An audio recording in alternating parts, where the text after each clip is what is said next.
여러분 안녕하십니까? 마하나임 뉴스입니다. 대한민국 법원이 말이죠, 법치의 길로 가느냐 정치의 길로 가느냐, 중요한 그 기로에 서 있다, 저는 그렇게 생각을 합니다. 판결은 말이죠, 소설이 되면 되지 않죠. 법이 되어야 된다, 그런 얘기입니다. 그래서 윤석열 전 대통령의 내란 우두머리 재판을 이제 2월 19일 날 판결이 있죠. 그것과 관련해서 한번 말씀을 드리겠습니다. 그래서 오늘 이 방송은 절대로 어떤 그 감정적인 방송이 아니고요, 대한민국 사법이 그야말로 법을 말하는가 아니면 소설을 쓰는가, 그러니까 이야기를 만들어내는가, 이것을 한번 질문을 여러분들에게 던지고 싶습니다. 대한민국 법원이 법을 말하는가 아니면 이야기를 만들어내는가. 여러분 아시겠지만 2월 19일 오후 3시에 서울중앙지방법원 형사하위 25부 재판장이 주기현 부장판사죠. 이번에는 이제 지금까지 계속 심리가 이어졌는데, 윤석열 전 대통령에 대한 내란 우두머리 혐의, 이 선고가 그날 내려집니다. 오늘 그 속보를 보니까 주기현 부장판사는 2월 25일부로 북부지방법원으로 전보 발령이 된 것 같더라고요. 이진관 백대현은 이제 그대로 중앙지법에 있는데 말이죠. 자, 이런 상황에서 이 형사 25부 윤석열 대통령에 대한 내란 혐의, 이 재판이 여러분 아주 중요합니다. 단순한 유죄냐 무죄냐 이렇게 이제 보시면 되지 않습니다. 대한민국이 말이죠, 법치국가로 남을 것이냐, 정치적인 상상력이 판결문을 지배하는 나라가 될 것이냐, 아주 이것을 가르는 시험대로 봐야 될 것입니다. 자, 여러분 아시겠지만 이미 우리는 잘못된 선례를 보았습니다. 최근 서울중앙지방법원 그 형사합의 33부 판결, 여러분 많은 국민들에게 깊은 충격을 주었죠. 왜 그랬을까요? 그 이유는 분명합니다. 대법원 판례의 핵심 기준을 무시했습니다. 무엇을 무시했나요? 내란죄의 구성 요건이죠. 폭동. 이 폭동이 존재하지 않았음에도 내란이라고 인정을 했습니다. 그리고요, 특검이 한덕수 총리에게 15년을 구형을 했는데 15년을 훌쩍 넘어선 23년을 선고했습니다. 그리고요, 판결 설시 과정에서 이중관 판사가 울컥한 모습이 나왔다고 그랬죠. 이것은 바로 판사의 감정이 노출된 것이죠. 이런 얘기까지 나왔습니다. 자, 여러분 지금 이 세 가지 상황은요, 좌우의 문제가 아니에요. 법을 공부한 사람이라면 누구든지 고개를 갸웃할 수밖에 없는 판결이었습니다. 법은 상식이죠. 일반 상식이죠. 이것은 완전히 일반 상식을 넘는 것이죠.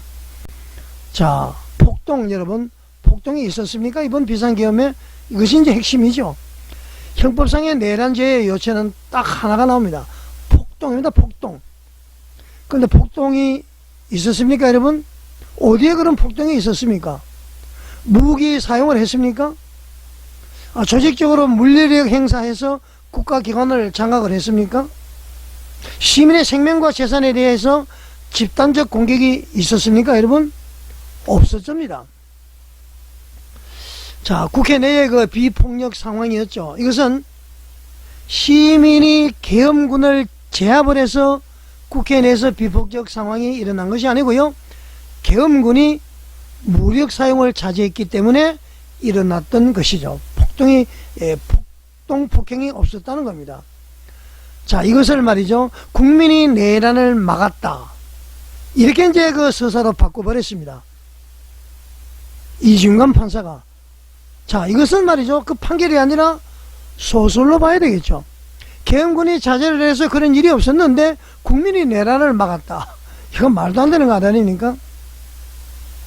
여러분, 법정은요, 법과 원칙과 양심에 의한 것이지 문학 창작의 공간이 절대로 될 수가 없습니다. 자, 형사 33부 판결 왜 문제죠? 그 판결은 말이죠, 누구든지 다 그렇게 이야기합니다. 법률적 판단이 아니라 정치적 해석에 가까웠다.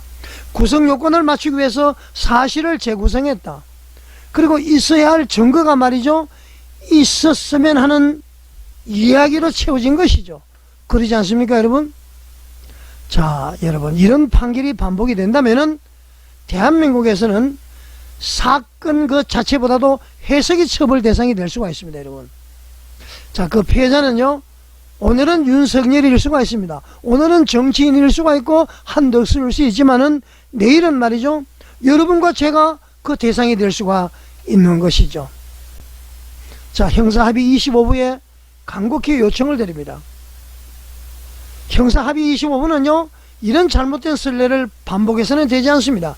윤석열 전 대통령이 어여뻐서 가여워서 하는 것이 아니라 대한민국의 법치를 위해서, 대한민국의 자유민주주의의 영속성을 위해서 이런 잘못된 선례를 반복해서는 되지 않는다, 그런 얘기입니다. 형사합의 25부 재판 판사님 요청을 드립니다. 폭동이 없었다면요, 없다고 판시해 주셔야 됩니다.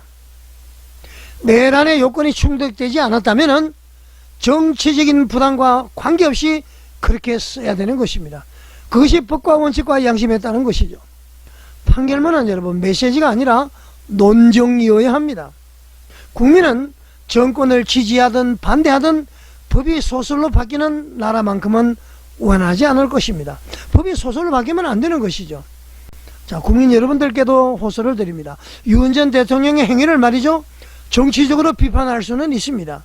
또 도덕적으로 동의하지 않을 수도 있습니다.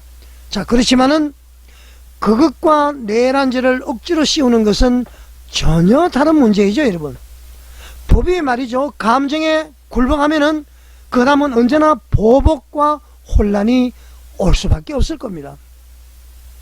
형사합의 25부 재판부 여러분, 지기현 부장판사님, 형사합의 33부처럼 이야기를 쓰는 판결이 아니라 헌법과 형법 그리고 판례가 말하는 그대로의 판결을 내려주십시오. 그것이 말이죠, 진정한 애국입니다. 그것이 바로 사법부의 존엄을 나타내는 것이고요, 대한민국이 아직 법치국가임을 증명하는 길일 것입니다. 2월 19일 오후 3시 국민은 침묵하지 않되 법의 용기를 응원할 것입니다. 이제 말이죠, 자유대학에서 토요일날 강남역부터 서울중앙지법원까지 집회를 한다고 합니다. 여러분 다 응원을 해 주셔야 됩니다. 이것은 정말 중요한 내용입니다, 여러분. 진짜 중요합니다, 여러분. 만화 뉴스에 공감이 가신다면은 구독과 좋아요, 알림 설정, 그리고 댓글로서 여러분의 의견을 남겨주십시오. 시청해 주셔서 감사드립니다.